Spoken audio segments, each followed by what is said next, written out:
Brazier out for round number 4. And for the 3rd consecutive round, the 3 judges have gone 10-9 in the favor of Meldrick Taylor, as has the fight doctor.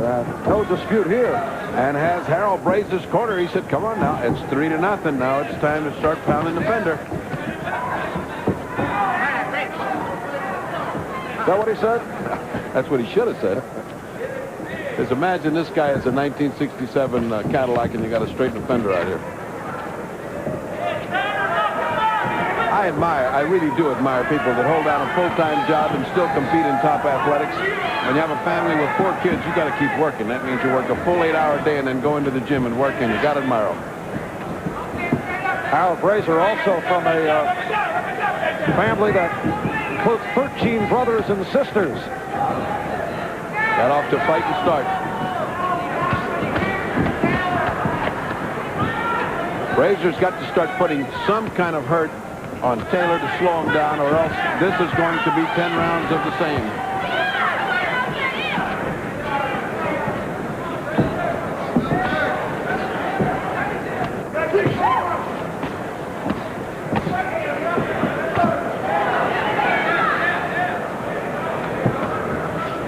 Halfway through round number 4. Meldrick Taylor in the white with the black stripe, and Harold Brazier in the gray with the white stripe. Meldrick Taylor typifies the so-called Philadelphia boxer that he comes to fight. Strong body attack, busy left hook, good right hand, non-stop puncher, excellent hand speed. One point he was averaging throwing 100 punches per round. At the rate he's going now, I wouldn't be surprised to have something around there. He's just almost throwing with impunity, almost as if he's not afraid of getting hit with a counter punch. Has no respect for Brazier. Nice little rally there by Brazier, but then he stops, and the repetitive punching of Meldrick takes over the scoring again. Taylor had that one lopsided bout back in July of '84, in which he threw an amazing 127 punches in one round and averaged 112 punches per round. That was against the alleged Roberto Medina, a.k.a. John Garcia. Remember the fugitive? Well, he may be watching today. From a prison. He had escaped from a Colorado prison and then went on national television, and that was his final TV appearance.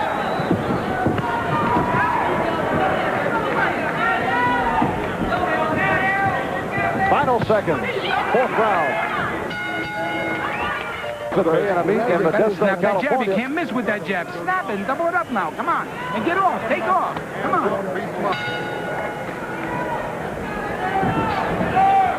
And on to round number 5. Now, we have been flashing the round-by-round scores, which are seen on our monitor here at ringside, which is just to the right of the corner of Meldrick Taylor. And we will not put the scores on the monitor from here on in, because the corner of Harold Brazier complaining that Taylor's corner has been checking out our monitor.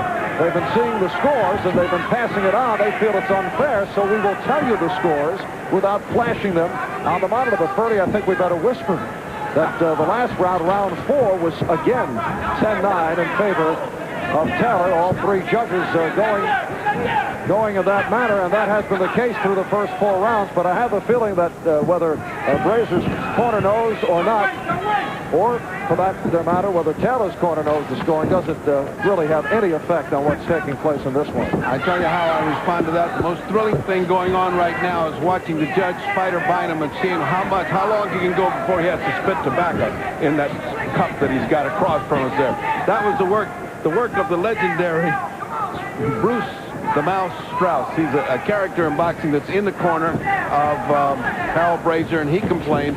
Of course, in this kind of a fight, it's borderline ridiculous, because this is a wipeout right now. 4 rounds to nothing, 40-36. Meldrick Taylor leading a parade of punches, and Harold Brazier certainly not giving a good account of himself. And here you can see our setup at ringside, and right over here to our left, ladies and gentlemen, Lou Duva. Come on, in the corner of Meldrick Taylor.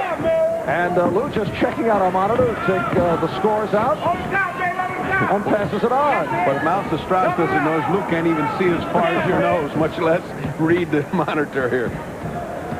Take off! Take off!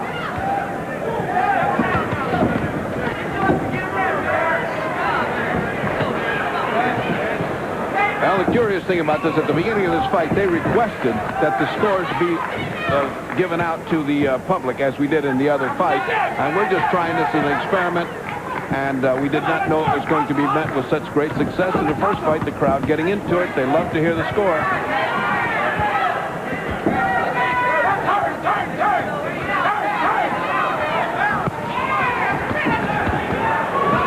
That's time remaining in the round. We're in round 5, scheduled for 10.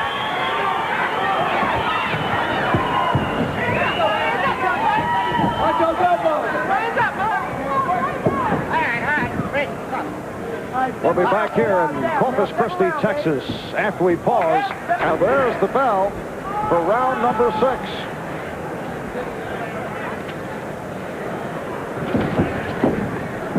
And the judges in round 5, for the first time, were not in total agreement. One judge had it 10-9 for Meldrick Taylor, and 2 of the judges had a 10-9 for Harold Brazier. So that's the first round won by Brazier. He was close. He was close in the round. I thought the last flurry pulled it up for Meldrick, but if you're being merciful, you could give Harold Brazier that round and no argument.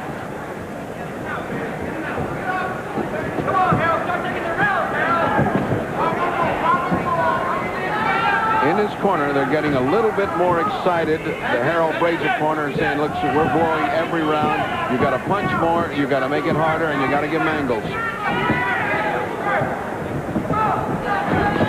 And there's Johnny Bump City Bumpus in the corner of Meldrick Taylor. And next week, right here on NBC, as part of another boxing doubleheader, we'll see Bumpus go against Marlon Starling up in Providence, Rhode Island.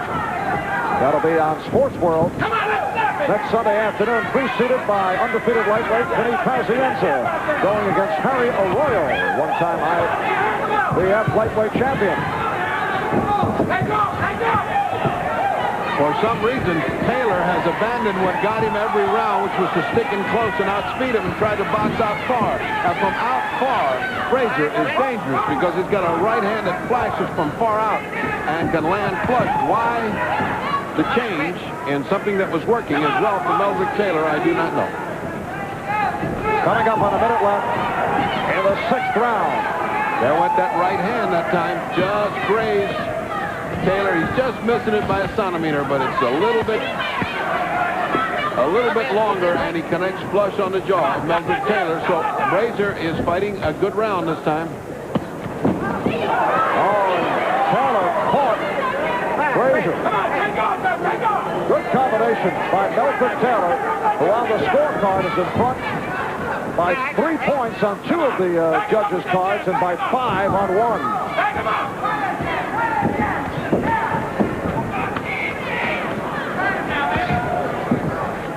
19-year-old Meldrick Taylor out of Philadelphia. Record of 11-0, 7 by knockout. Coming off a sensational amateur career. 1984 Olympic gold medalist.